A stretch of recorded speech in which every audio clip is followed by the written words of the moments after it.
هنا بسوي معاكم نوع من انواع الفطاير او الحلا اللي هو بالبيف باستري، اللي هي خلية الكذابة، او ممكن الناس يسموها القيمات الكذابة، لكن هي اقرب للخلية الكذابة اكثر.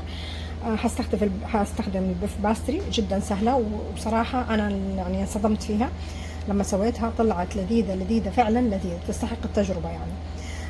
عندي هنا عجينة البيف باستري، وعندي جبن كيري للحشوة، وعندي الحليب المكثف عشان نشربها فيها، وافضل هحطها انا في القلاية الهوائية. استخدمونها هذه الصحون اذا متوفرة عندكم، واذا مو متوفرة صينية على قد القلاية الهوائية.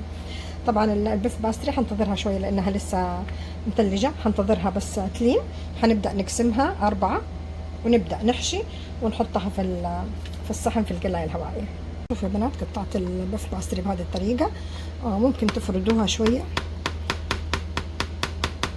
وممكن حتى بدون فرد تحطوا لها القطعة وتجمعوا الأطراف كلها وتكوروها. هذه زي أي عجينة، زي نفس العجينة حقت الخلية. شوفوا جمعنا الأطراف كلها. الحين بدينا الاثنين نكورها. شايفين بعد ما كورناها، طبعا أنا ححطها في القلاية الهوائية، فحنرصها في هذا وبعدين حنحطها في القلاية الهوائية، أو نحطه في القلاية الهوائية أفضل عشانه خفيف، وبعد كده نرص فيه الكور. حنكمل، حناخد برضو قطعة، وإما أنكم تفردوها وما يحتاج كمان فرد، وحنقفل الأطراف كلها.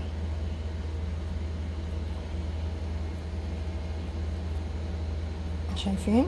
وتكوروها بيدينكم الاثنين أو بالصينية، وتطلع معاكم بهذا الشكل. الحين هنا بعد ما كورتهم كلهم وحطيتهم في القلاية الهوائية، شايفين؟ الحين هحطهم في القلاية الهوائية لين ما يتحمروا من تحت وفوق. بعد ما خرجت خلية النحل وهي حارة، شربتها بالحليب النسلة، عليها شوية فستق حلبي